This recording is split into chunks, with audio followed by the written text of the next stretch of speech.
Gary was an explorer. His first exploration trip, he was like 2 years old and took the tricycle. He rode that little trike about a mile from the house. In 1983, Gary decided to join the Navy. My mom had to sign him in because he was only 17.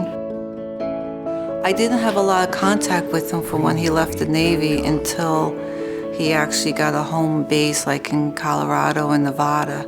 He just traveled all over the place to see everything he wanted to see.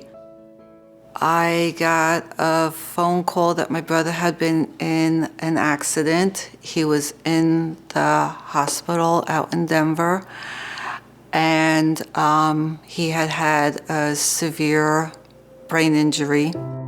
There's a wide range of injuries that are considered brain injuries, all the way from very mild to very severe. For Gary, his brain injury was severe. He was in a coma for 6 weeks. Anything over a 24-hour period of coma is considered a severe brain injury. So you can imagine for a 6-week coma, that's a very severe brain injury. He woke up with the one side of his body not working properly, and he could not speak.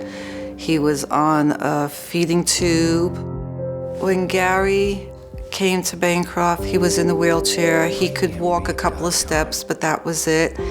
He needed the help with the daily activities like showering, bathing, getting dressed.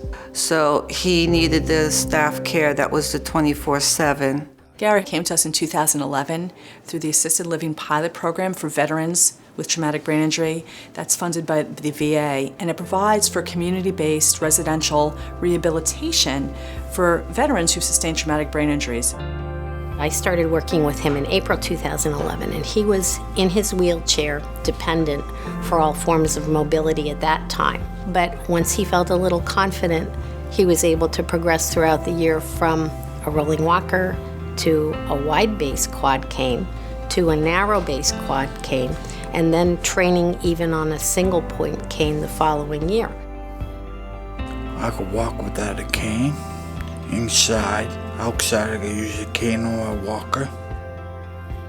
Since Gary first came to us, he's made tremendous progress. He really exemplifies what residential services is all about and what we do. He now lives in an apartment. He is able to assist in preparing his own meals. He does administer his own medications.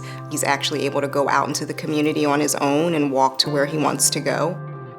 I never would have thought that the guy who came in the wheelchair would be walking around downtown going to CVS by himself. So it really raised the level of his independence in that he went from being in the wheelchair 100% of the time to now actually starting to move his body and get some confidence back. Bancroft unlocked what needed to be unlocked to make him able to do what he's doing now. I love my sister.